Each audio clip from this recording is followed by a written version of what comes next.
Darkcast Network. Welcome to the dark side of podcasting. After 26 years of marriage, Bonnie Lee Schultz was ready to spread her wings. After being a stay-at-home mom to her two children, Josh and Gretchen, she was working part-time and had just started a second job. She was meeting new people and finding new opportunities. In 1997, Bonnie decided that a more drastic life change was in order. She wanted a divorce. Bonnie's husband, Rick Schultz, didn't want to end the marriage, and on July 3rd, 1997, Bonnie went out with some friends to clear her head. The Indianapolis, Indiana mom was never seen again. At first, Bonnie was thought to have left willingly or had befallen an accident, but when no signs of the 45-year-old or her car were found, police began to suspect foul play. Suspicion immediately went to her husband, but could a different man hold the answers to what happened to Bonnie Schultz that night? When a person goes missing, there's a special kind of pain in the not knowing. I want to tell the stories of those who never came home. Today, I want to tell you the story of Bonnie Schultz. I'm Kona Gallagher. And I'm Ethan Flick. And this is And Then They Were Gone.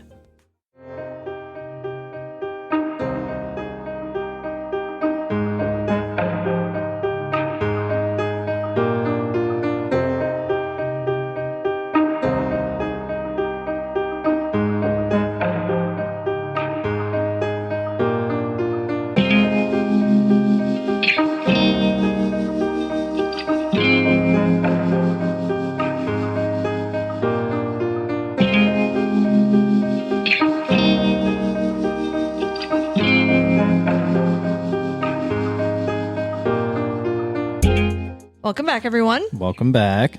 Thank you so much for joining us once again. I'm Kona. And I'm Ethan. And we're the husband and wife team behind this podcast. Each week, I tell you the story of an unsolved missing persons case. Ethan doesn't know anything about the case going into the episode. He's here to provide his reactions and questions in real time, hopefully asking some of the same ones you have at home. Now, as we record this, we are quickly approaching the 27th anniversary of Bonnie Schultz's disappearance.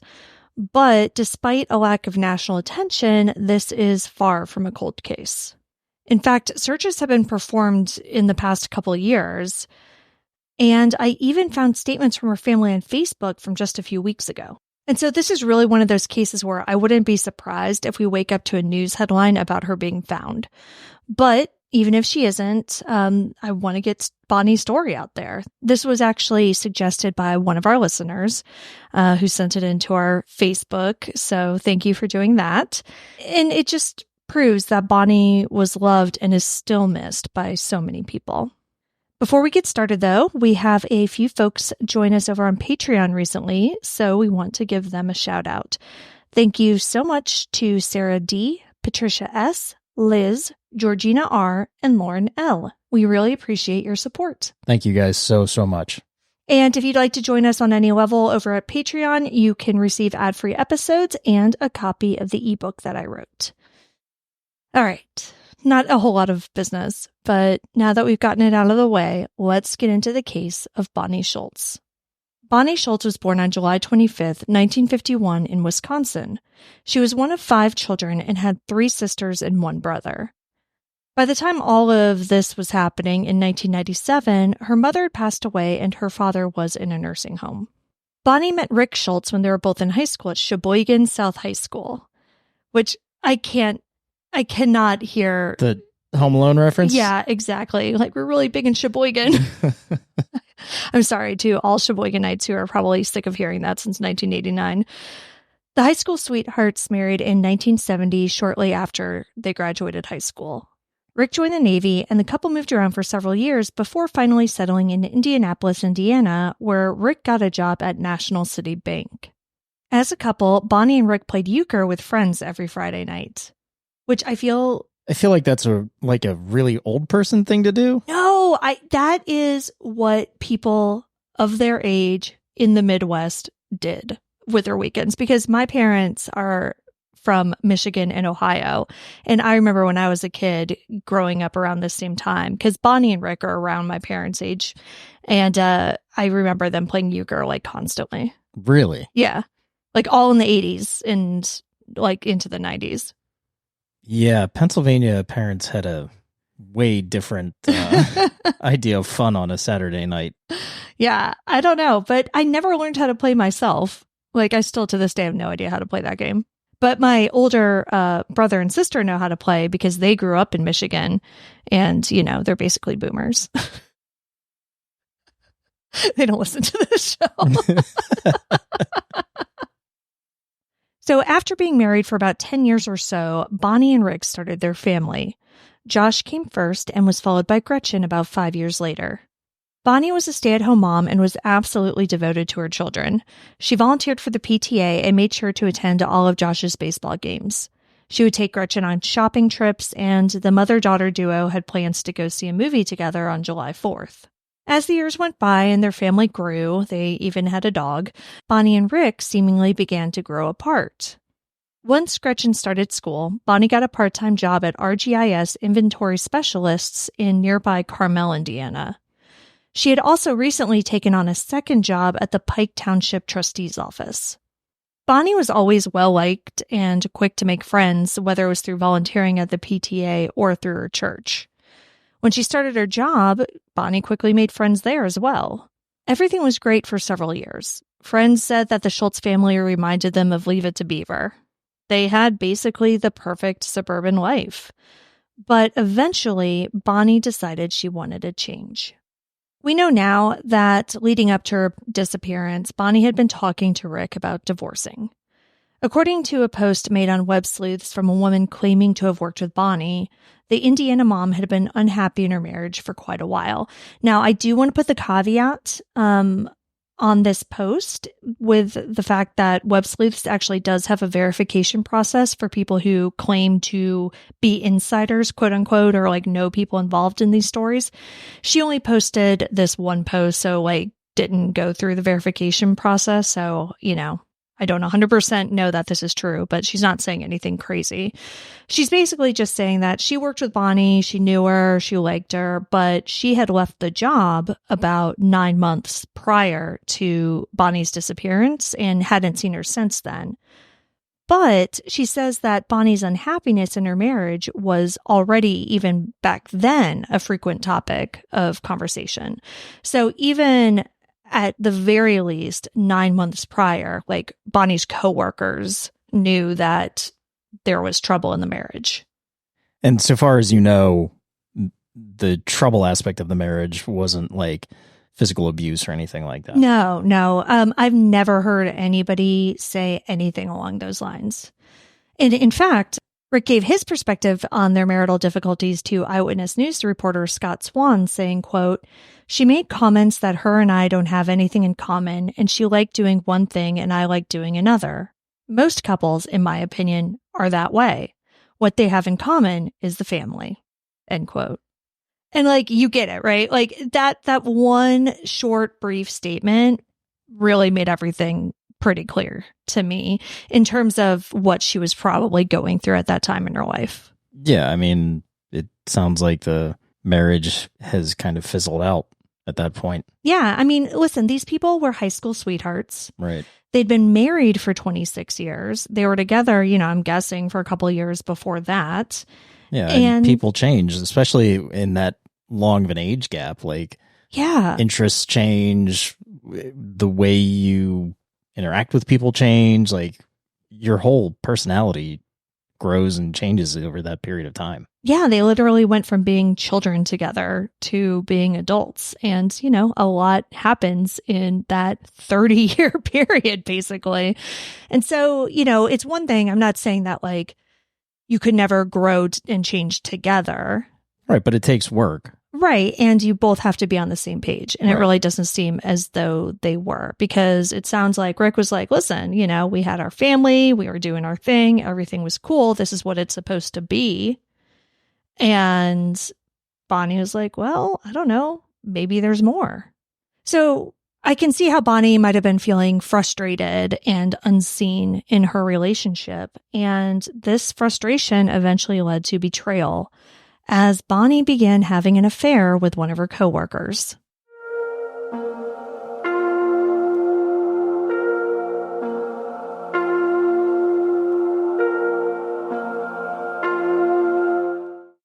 On Thursday, July 3rd, 1997, Bonnie and Rick had a conversation.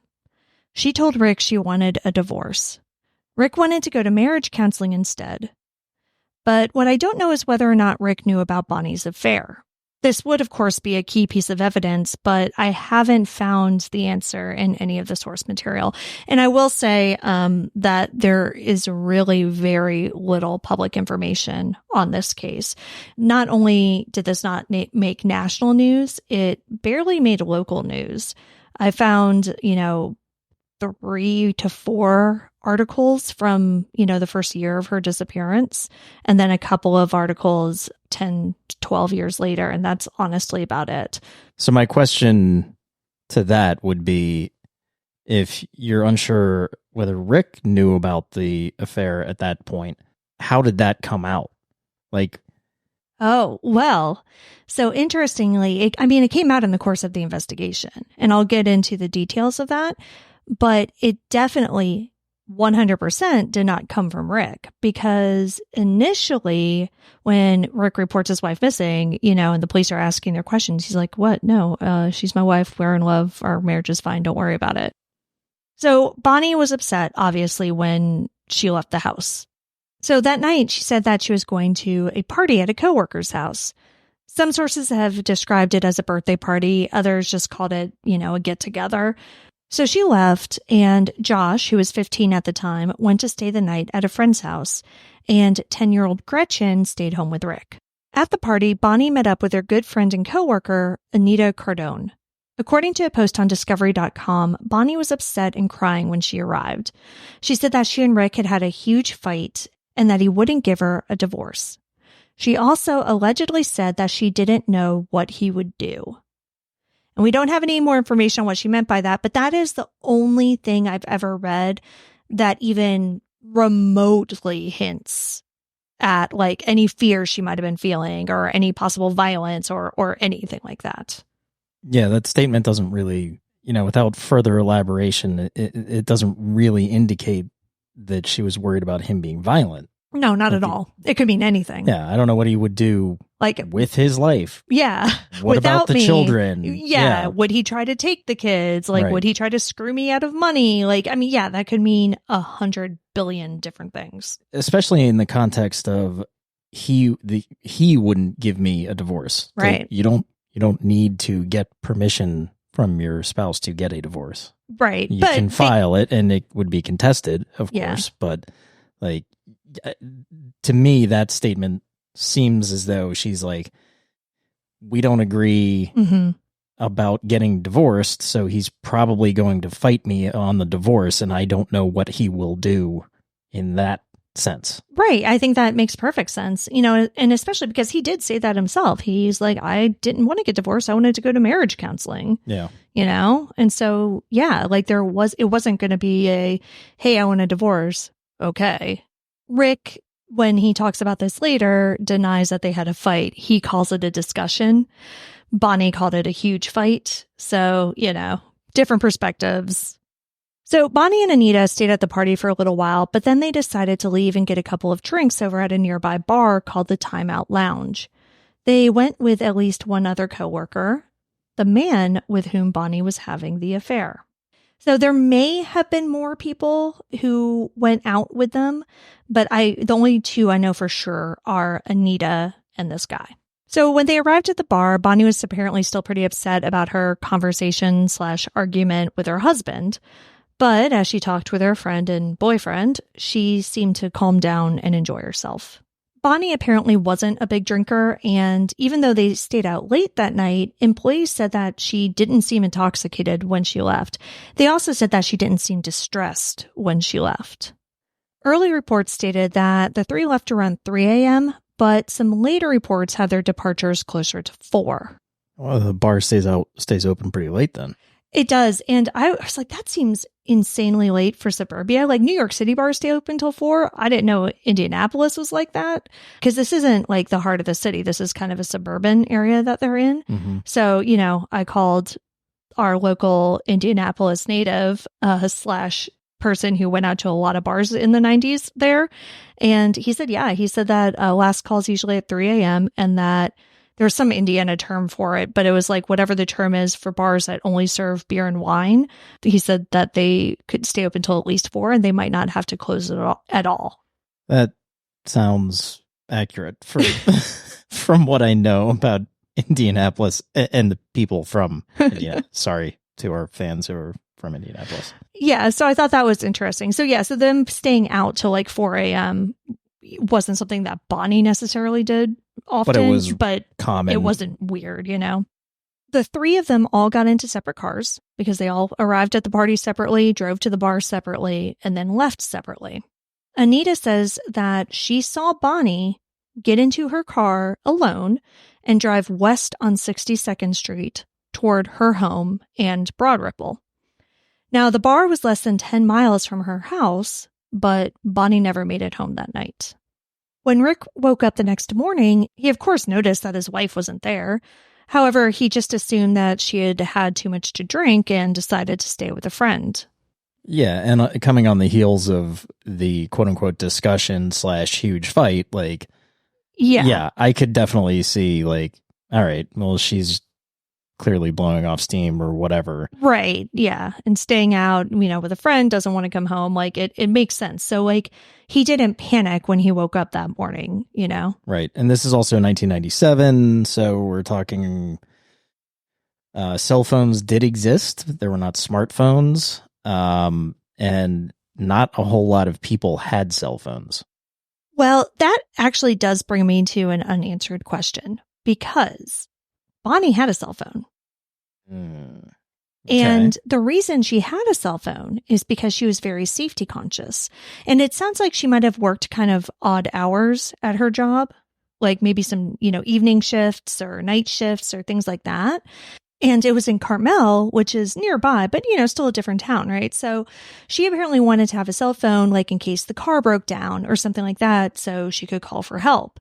Now, I do know that police checked her phone, of course, and it hadn't been used since the time she left the bar. But what I don't know, my huge unanswered question is if Rick had tried to call her. And if he did, how many times? Right. And did he leave messages, you know?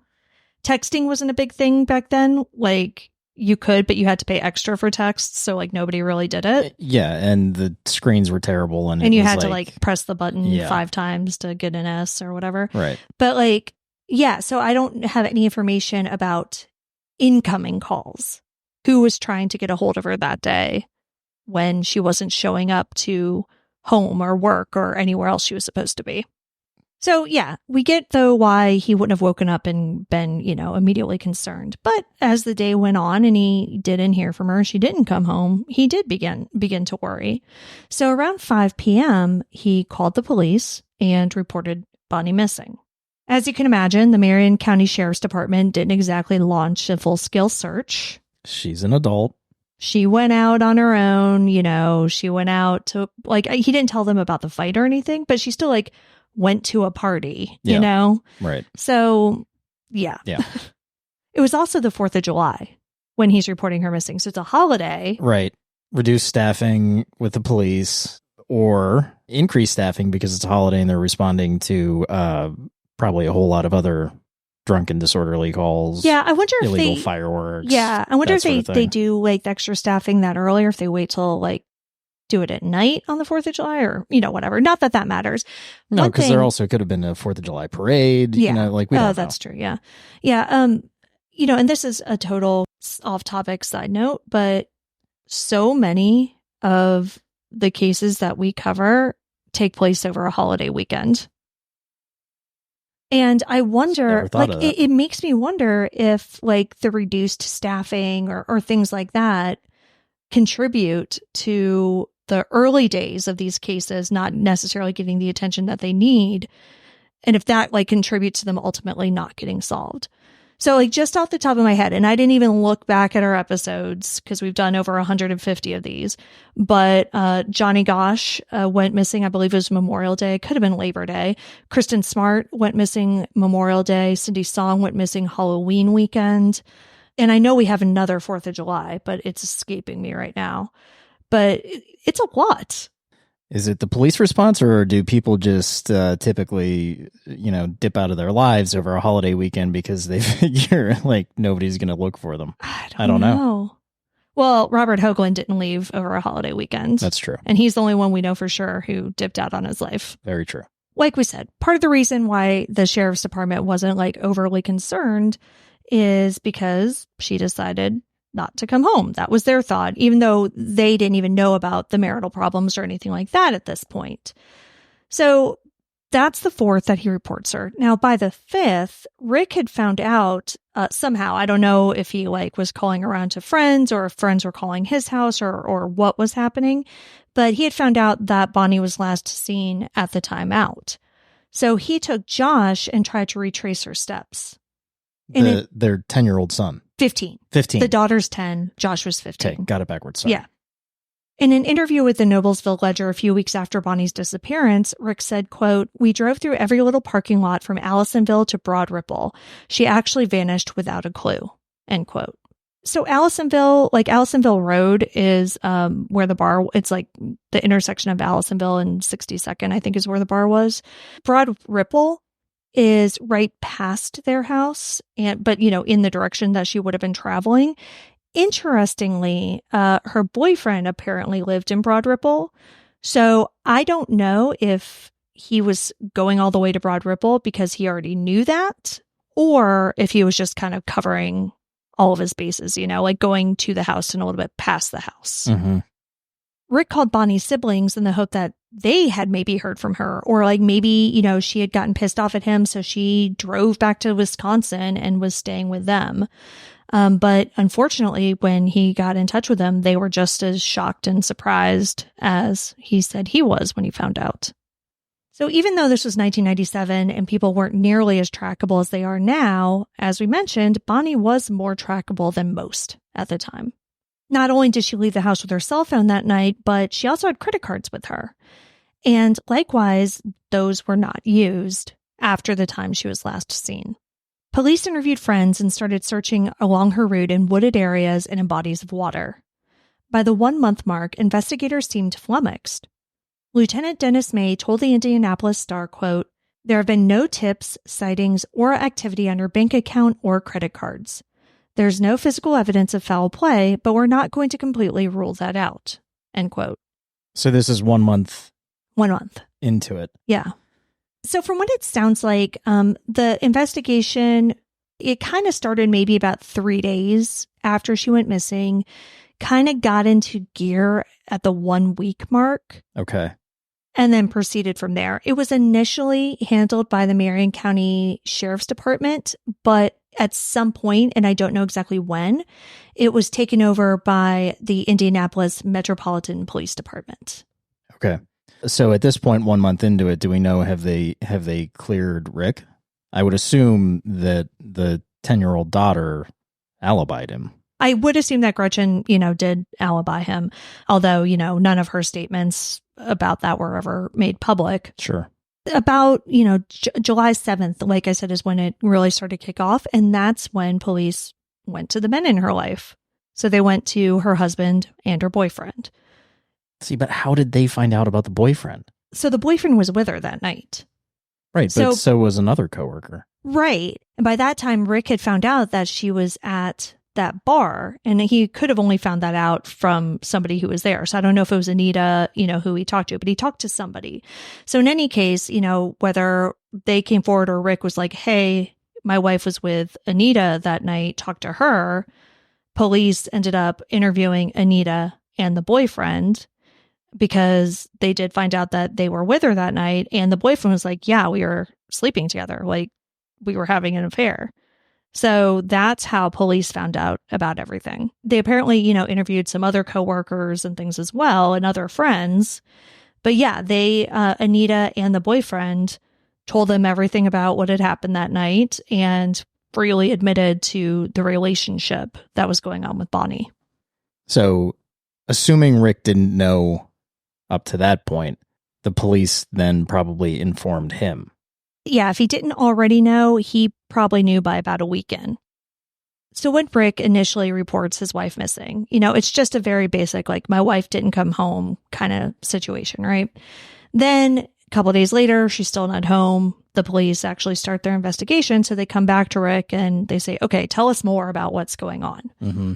And it was around this time that Rick is like, okay, well, we were having marital problems. You know, I didn't tell you about it before because... Well, I'm sure they didn't dig that deeply into it on the initial phone call anyway. Well, yeah, I'm sure, you know, he didn't even talk to a detective that day, probably. Right. You know what I mean? Yeah. Yeah, so Rick is, you know, admitting to the marital problems. The police know about the affair. If Rick didn't know already, he knows now. And the police decide to, of course, interview the boyfriend more. They talk to him, and we don't know much about him. Like, his name hasn't even been released. All we know is that he worked with Bonnie, and I'm pretty sure he lived in Broad Ripple. But in an article written in 2010, Indianapolis Metropolitan Police Department missing persons detective Dan Kistner said that the boyfriend cooperated with the investigation and agreed to take a polygraph test, which he passed. Rick, however, was a different story.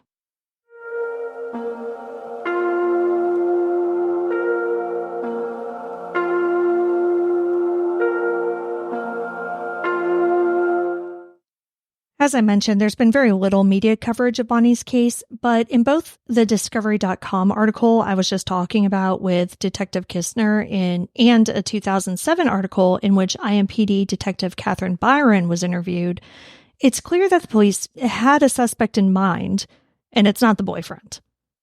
Is it Rick? Yeah. Detective Byron said in 2007 that no one had been ruled out as a suspect, but also talked about who could have done this, saying, quote, "The person responsible for this was pretty involved. They had a plan, not only to hide Bonnie, but to hide her entire car," end quote. Well, I mean, if we're talking murder here, like, he's the only one with motive. Well, he's the only one with obvious motive. Sure. The boyfriend could have been, "You're not leaving your husband, and now I'm mad." Like, you know, it could have been... Right, but we know that she pressed for a divorce. They got into a fight. She went out. She was having an affair. He may have found out about it. He may have found out about the affair in the midst of the fight. Mm-hmm. We don't, or even before that. Or even before, right? Yeah. So yes, it's way more obvious that he would have the motive if we're talking murder. Right, which we are not necessarily talking. Yeah. In 2010, Detective Kistner also gave more details about the early days in the investigation, including one disturbing discrepancy in Rick's story. Now, of course, the first major discrepancy was him telling police that, you know, they had a happy marriage and whatever. But we've already talked about this. That could be written off as embarrassment or wanting police to take her disappearance seriously and not just think that they got into a fight so she didn't want to come home, you know? Right. But a week after Bonnie's disappearance, detectives revisited the Schultz home. This time, they spoke with the children. When Rick gave a follow-up statement on July 7th, he went further into detail about what Bonnie had been wearing and what items she had with her when she was last seen, like when she left the house. And this interview was done over the phone. So when police went to the house to follow up, Rick was at work, but the kids were there. And it's pretty shady, honestly, that they talk to the kids. Yeah, that's like that at their house with no parents there. That's not allowed. Yeah. So anyway, Detective Kistner describes what happens next. Quote, "After a short discussion, Gretchen mentioned items that her mother had with her when she left the residence on July 3rd. One of those items was a gift that Gretchen and Joshua had given to her, a gift she was always known to have in her possession," end quote. Now, police don't want to say exactly what the gift is, but they did say that day when they were at the house, they found the gift at the house. Kistner said, quote, "The information received from the children conflicted with Richard's own statement to police in which he had listed the gift as property his wife had in her possession at the time she went missing.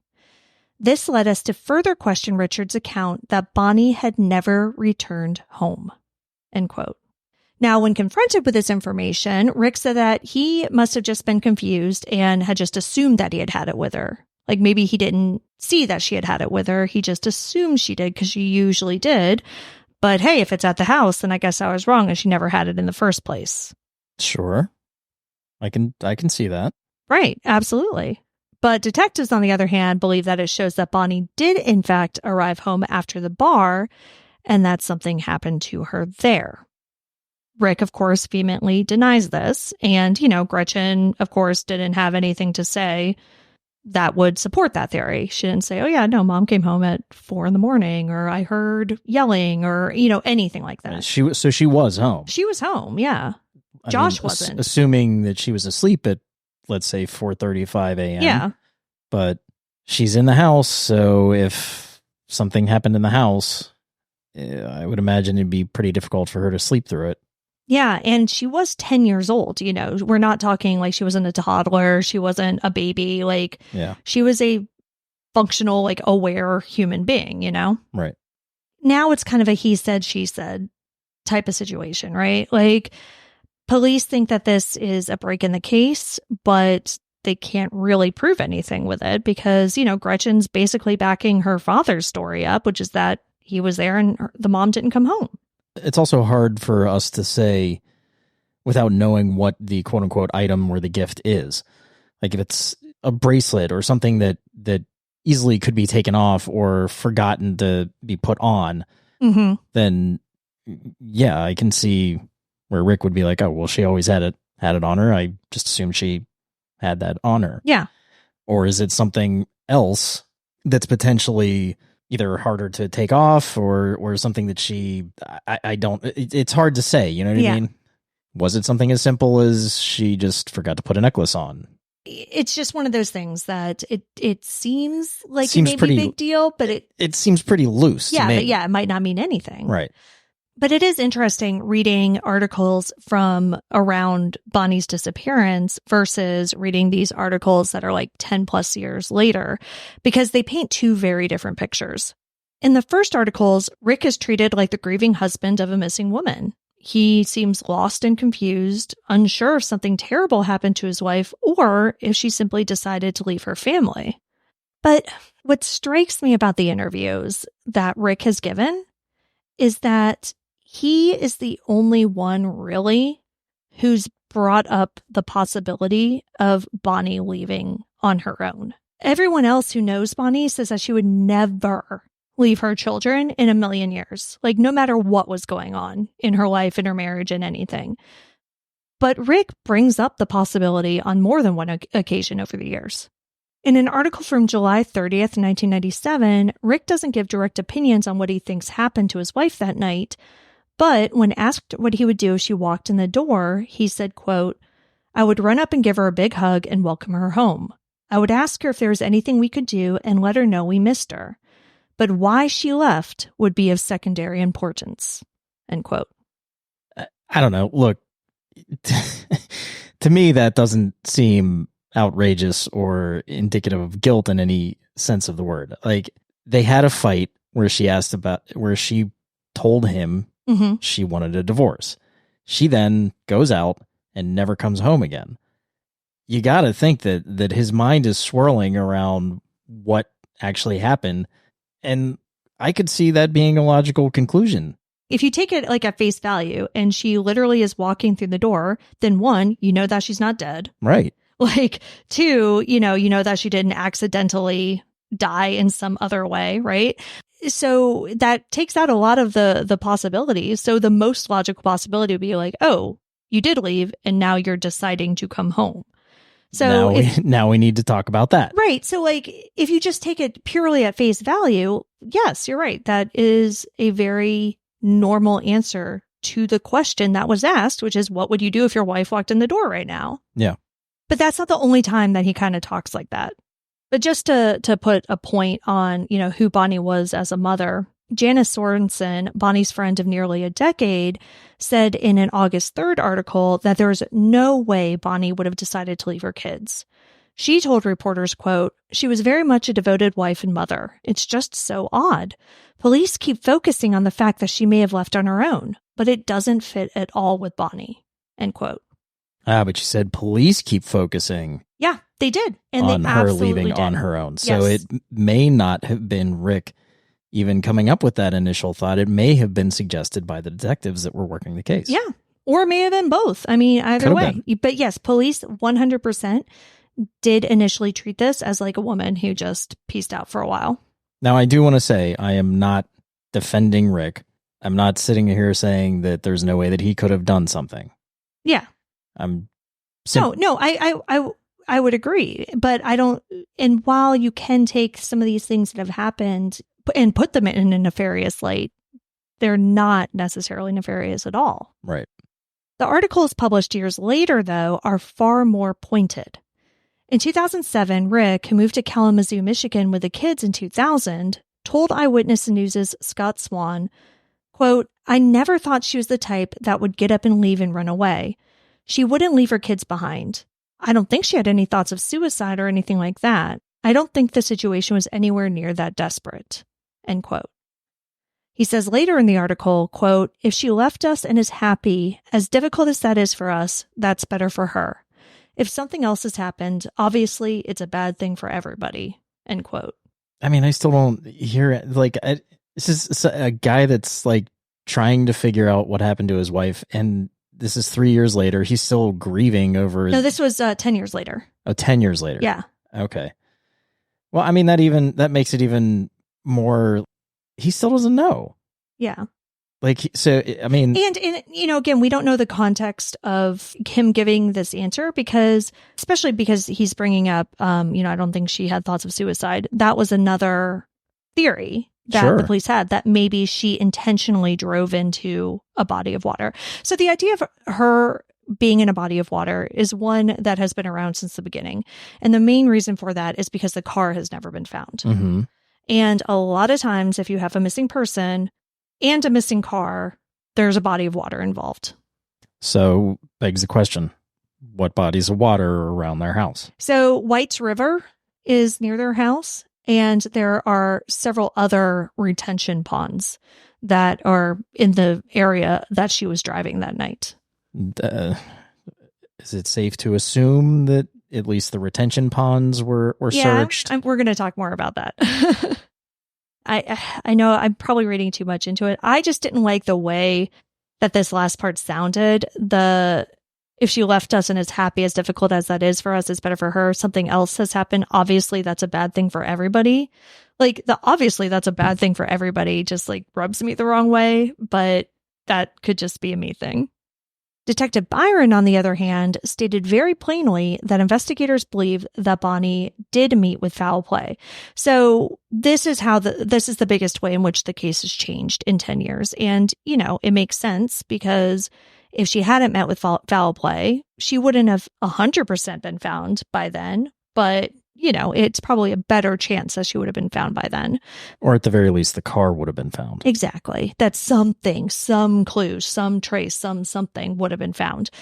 But in 1997, police said, look, we don't have any evidence of foul play. We can't rule it out, but nothing here is pointing to that. 10 years later, they're like, yeah, it was definitely foul play. Detective Byron said, quote, "I don't believe that Bonnie left her children and left her friends and left her job and took her car and hid it somewhere. I don't believe Bonnie has been living somewhere the last 10 years, end quote. And conventional wisdom would say that she's correct on that. I don't know what happened beyond that, but no, I think there's basically a 0 chance that she took off and hid her car and never said anything to anybody in her life ever again. So by 2010, this is 27, this article that I was just talking about. So 3 years later, 2010, still no trace of either Bonnie or her car had been found. Detective Kistner's belief was that because the initial investigation focused too heavily on the theory that Bonnie left on her own accord, too much time had passed, and so they were unable to bring charges.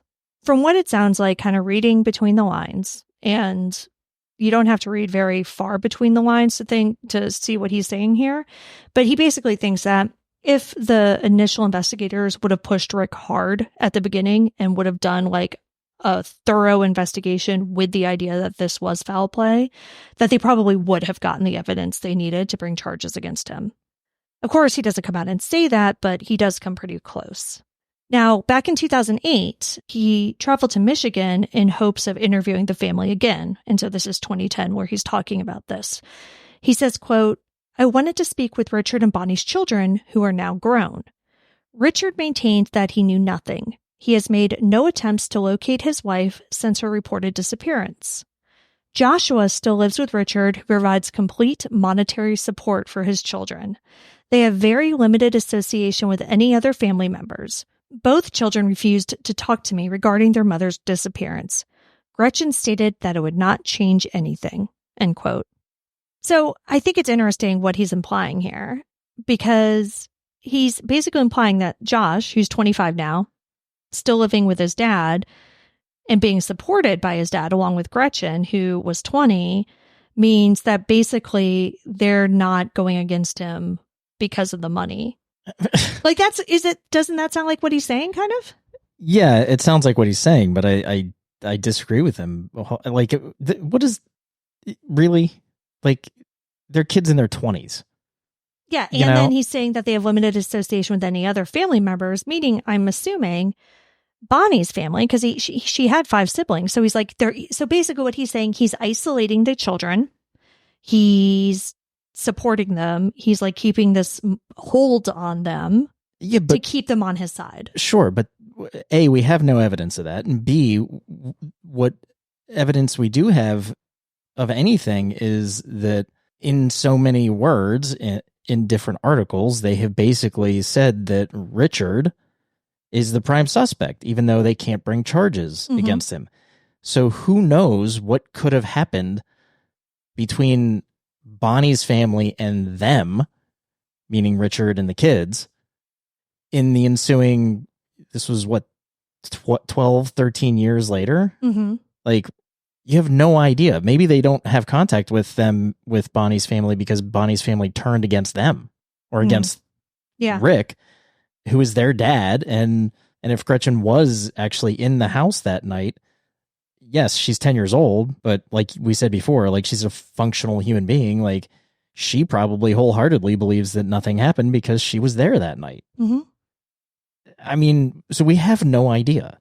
So to make that kind of statement saying that, like, he's, somehow isolating the kids and they're completely relying on him for money, I don't know. That seems kind of far-fetched to me without providing some sort of evidence to back this up. I mean, I'll say yes and no. I get what you're saying, and I agree. On the other hand, I have watched hundreds of episodes of Dateline and have definitely seen that exact situation play out more than once.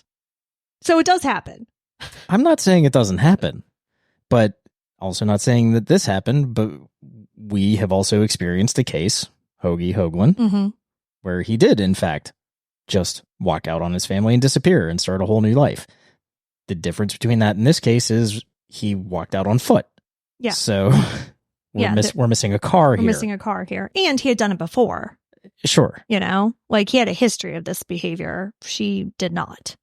Kistner went on to say, quote, "It is a very frustrating cold case. I've taken it very personally and have endured many sleepless nights thinking about it.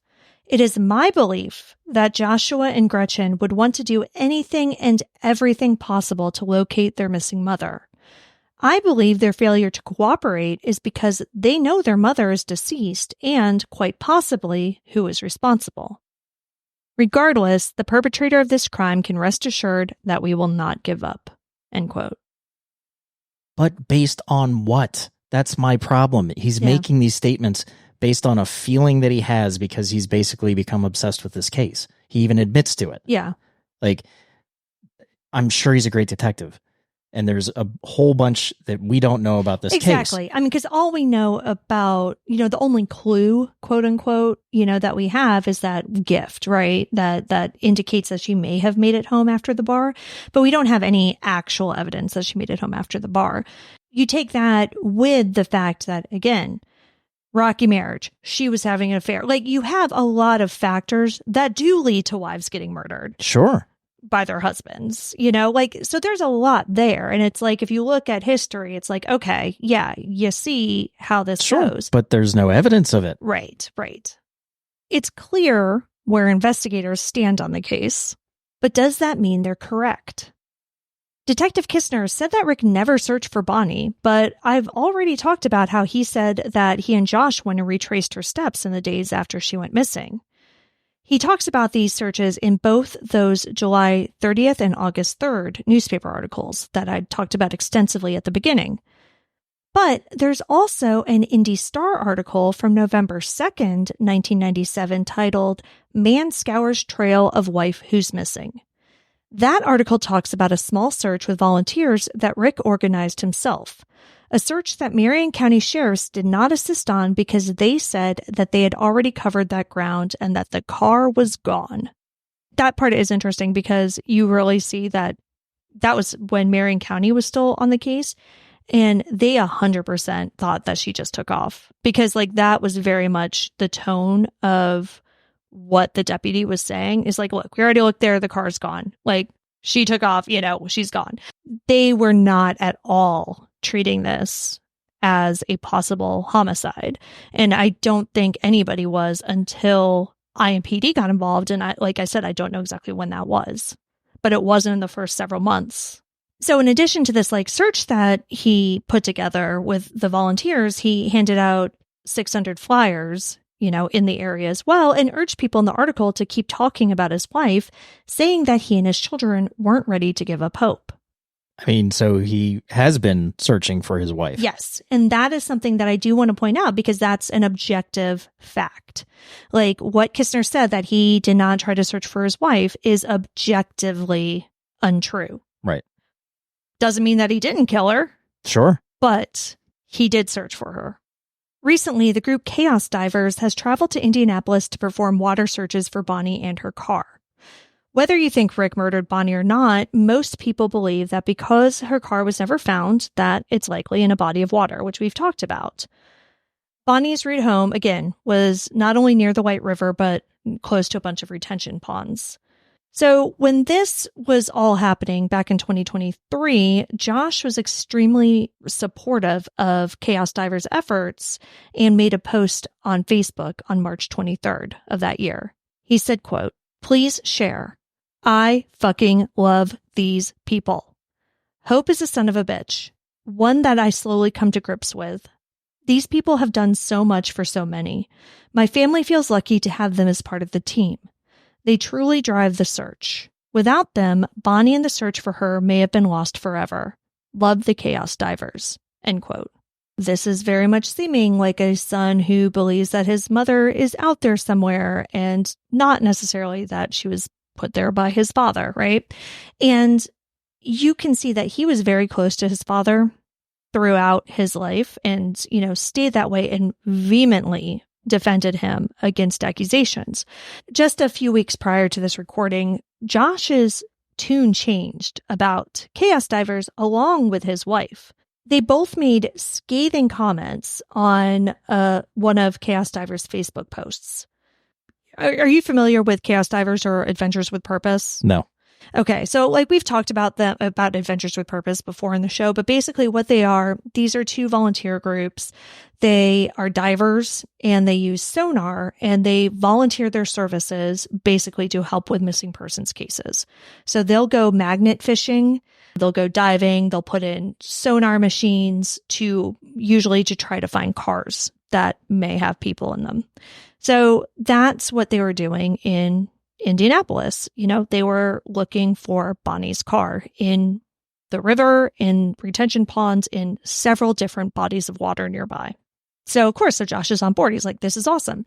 He and his wife, Crystal, went out with them. So they did the search and actually did find two cars, but neither one belonged to Bonnie. So, they left and they actually did make subsequent trips and did more searches. So everything's great. Everything's hunky-dory. The problem started, like I said, just a few weeks ago. Back in May of 2024, when Chaos Divers had taken some of the video footage that they had shot of that 2023 trip and basically cut it into a couple different videos and reposted it on their Facebook page. The issue wasn't with the videos, it was with the captions.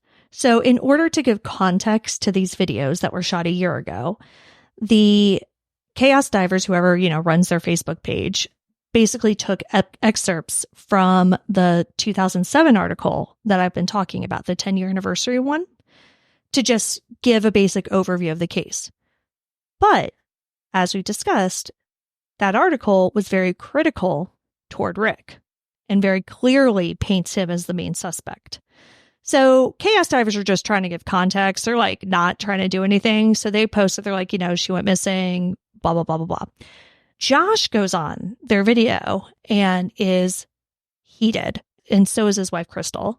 He said, quote, "Maybe stop if y'all are just going down one idea. I've told y'all plenty of options. Look at the boyfriend from Broad Ripple. I have his address if any police are interested." End quote. The Chaos Divers admin apologized and said that they were just, again, reposting the videos, and trying to give context to them. They also pointed out that on subsequent trips, they searched all of the waterways that the family suggested. So again, Josh was like, hey, try this pond, try this over here, whatever. And they're like, all right, cool. They did. They don't have a dog in this fight, They were just trying to find her. And then Crystal hopped on and was like all pissed about it too. The Emma was like, hey, no, this is from last year when you guys were with us and everything was cool. Remember that? How everybody was happy with us and we were looking for Bonnie? And she was like, well, we didn't give you permission to talk about how we were there. We didn't give you permission to put us on social media. Meanwhile, Josh made that post himself the year before that I'd already talked about. So it was just kind of, a messy Facebook thing. Yeah. But it's not the first time that Josh has ripped into the investigation and detectives' focus on his father. In another Facebook post that he himself posted 4 years ago, back in 2019, in which he posted his mother's missing poster, a commenter asked if police had ever investigated the possibility that Bonnie accidentally drove into a retention pond on her way home. Now, again, I don't know exactly what her route home in 1997 looked like. I've looked at the Google Maps of it, currently and done Street View. I can't see a way in which she would have accidentally driven into a retention pond, but who knows? Maybe there are fewer trees, maybe there are less obstacles. I'm not sure. It seems unlikely based on what I've seen though. But in any case, Josh replied, quote, "I can't be certain what they've done. Every time I reach out to them for information, they try and blame my father and make me feel bad for not having any information. Once, after I spoke with Detective Kistner, he stated to the Indy Star that we never spoke." Which, side note, I'm cutting off the quote here so we can talk about that. He's absolutely right. Kistner said that when he went to Kalamazoo in 2008, Josh and Gretchen refused to speak with him about his mother's case. And we've already shown that Detective Kistner likes to say people in this family never did things when we have shown that they have. Right. And so in terms of Rick searching, we have objective proof that he did. In terms of Josh saying that he did talk to Kistner about his mother's case, that's his word against his. Sure. Exactly. Yeah. We don't know.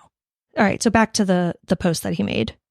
"Needless to say, I don't trust them any further than I can throw them. I will be searching and trying to figure out this mystery without their help."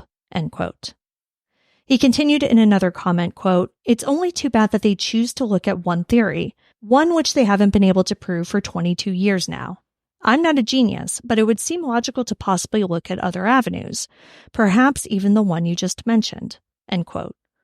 Now, just as Rick stated in those early articles that he had searched for his wife, police also stated that they had looked down under other avenues, searching the woods and interviewing Bonnie's boyfriend and friends. The police investigation wasn't solely looking at Rick, and in fact, didn't start out looking at Rick at all. Their investigation and what they uncovered, of which, we only know a small percentage of the information, but it seemingly led them to Rick. Whereas Josh's experience led him to anyone but his father being responsible. But that's not to say that Josh believes that his mother decided to leave him. In 2007, both he and Gretchen said that they did believe that their mother was murdered, just not by their father. They didn't say who. No.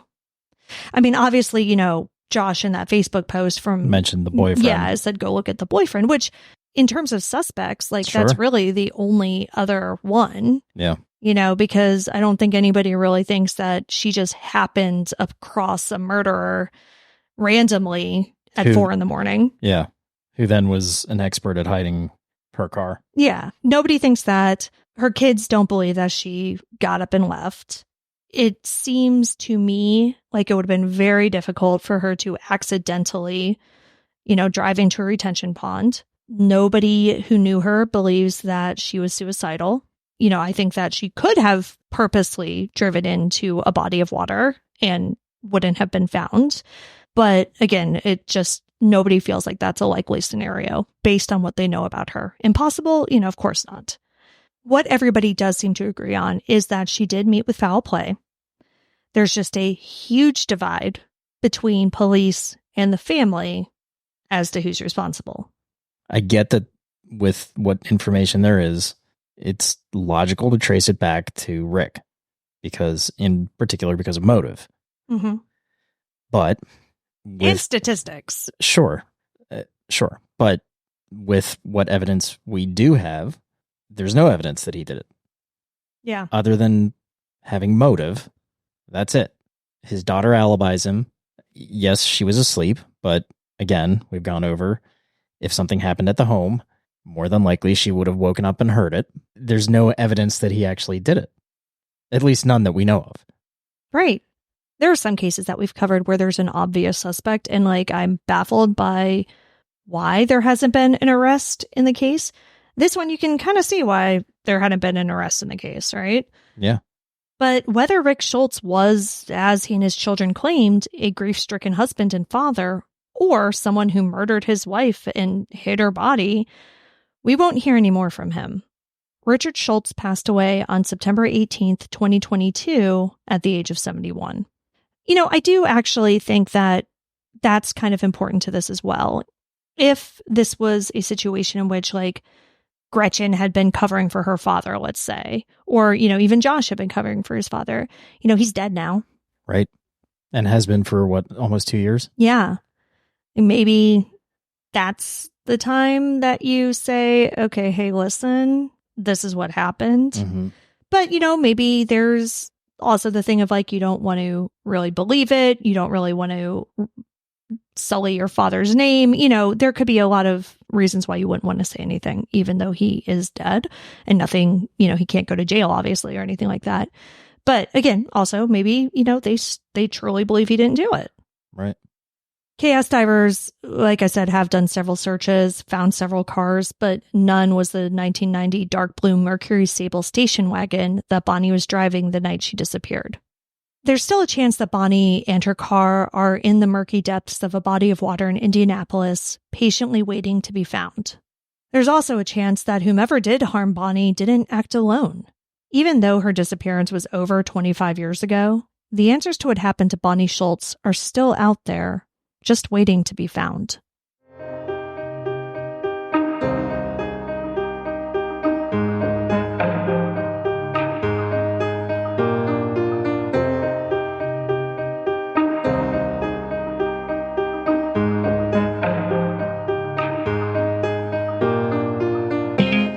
Bonnie Schultz has been missing from Indianapolis, Indiana since July 3rd, 1997. She was last seen driving her 1990 dark blue Mercury Sable station wagon with the license plate 99G9645.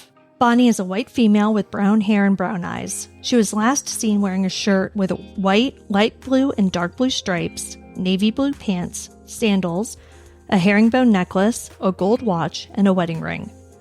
Bonnie was approximately 5'5" and 160 pounds at the time of her disappearance.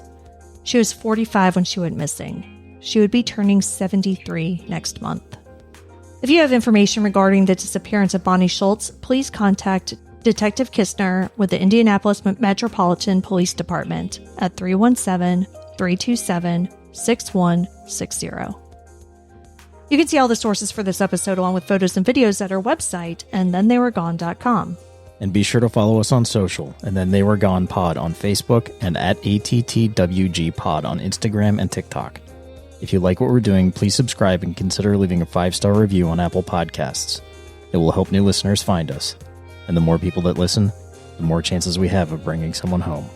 And we'll see you here next week for a brand new episode. See you next week. And Then They Were Gone is hosted by Kona Gallagher and Ethan Flick. All research, writing, and editing is done by me, Kona Gallagher. Theme music is The Stork by Ketsa. Additional music is provided by Kai Engel. And Then They Were Gone is a Little Monster production. Hey, you can do it!